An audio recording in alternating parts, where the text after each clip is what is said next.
Les Chinois ne vont jamais aimer ton pays plus que toi.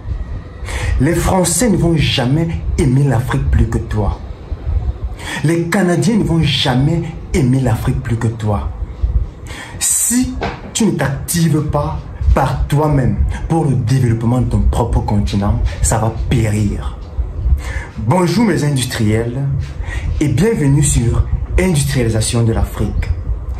Aujourd'hui, nous allons plonger dans une histoire fascinante, celle d'un pays africain qui a su prendre son destin industriel en main et qui aujourd'hui est compté parmi les pays leaders africains, qui est le modèle pour d'autres pays du continent.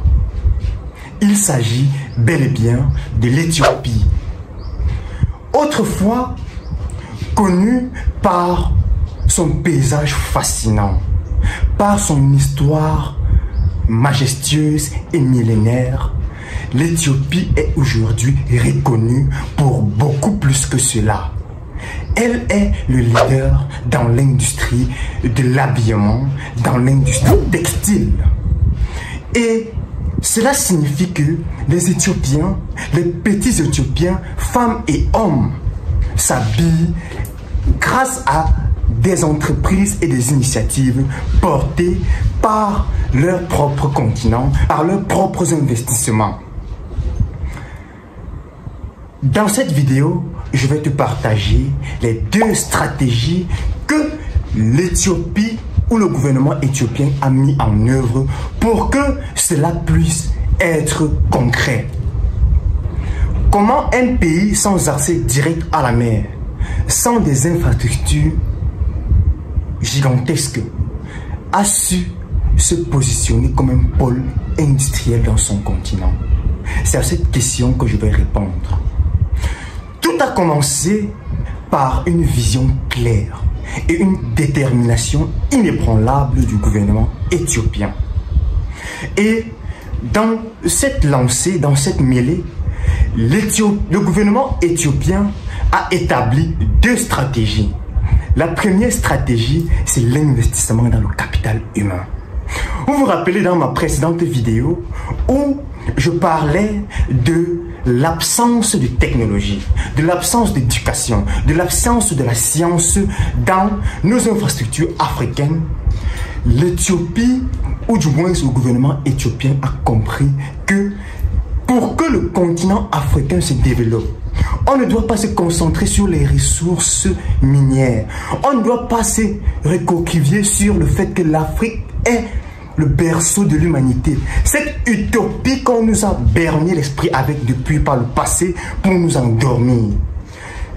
La technologie, la science est le pôle principal sur lequel un pays doit baser sa progression, son hégémonie et son futur développement si elle veut se voir demain parmi les hubs mondiaux. C'est donc cette stratégie que l'Éthiopie a mis en œuvre en investissant dans ses têtes à travers des programmes de formation spécialisés dans l'ingénierie, dans l'agroalimentaire, dans le textile, dans l'aérospatial, dans la mécanique. Cela signifie donc que, regardez par exemple l'aéroport international d'Addis Abeba. Ce sont avec la contribution des Éthiopiens que cet aéroport a vu le jour.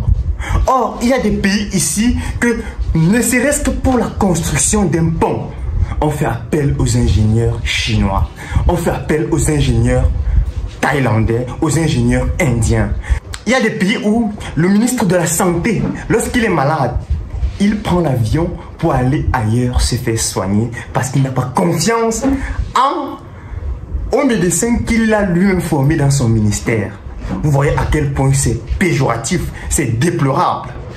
Allons sur le deuxième point, la deuxième stratégie que l'Éthiopie a mis en œuvre pour pouvoir émousser le développement de son continent.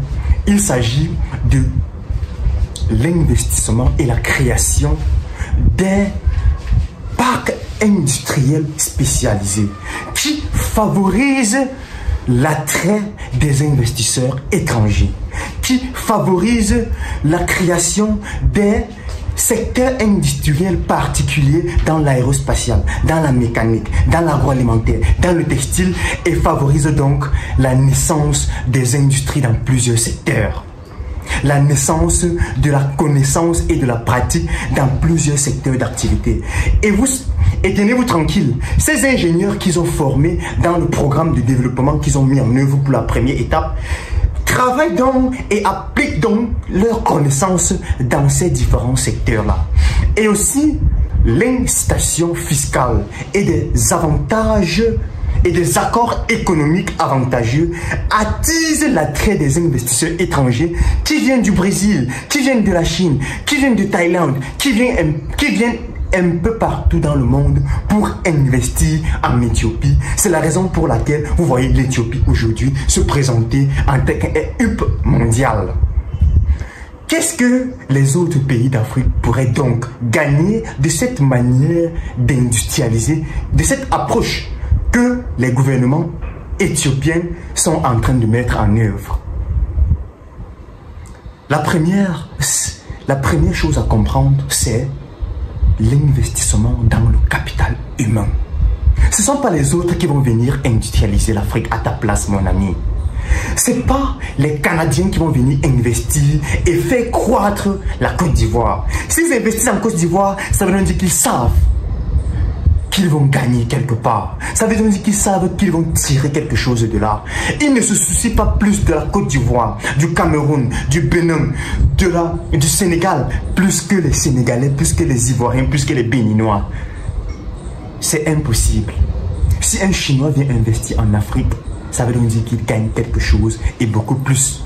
Pas pour que l'Afrique se développe, non. Ce n'est pas son objectif. La deuxième chose, c'est que le gouvernement doit créer des incitations fiscales, doit créer des accords commerciaux avantageux pour attiser l'implication des investisseurs étrangers.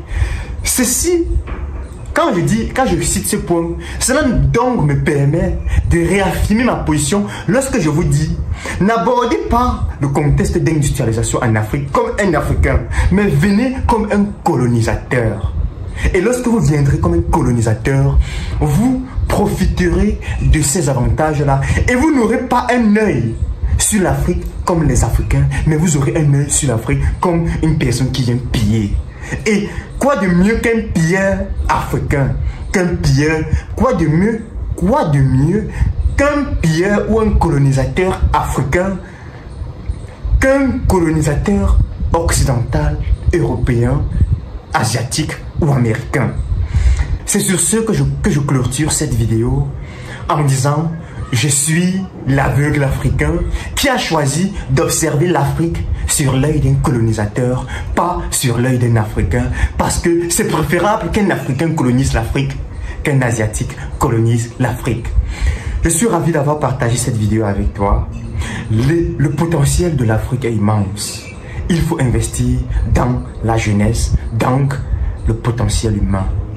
Merci d'avoir écouté cette vidéo jusqu'à la fin.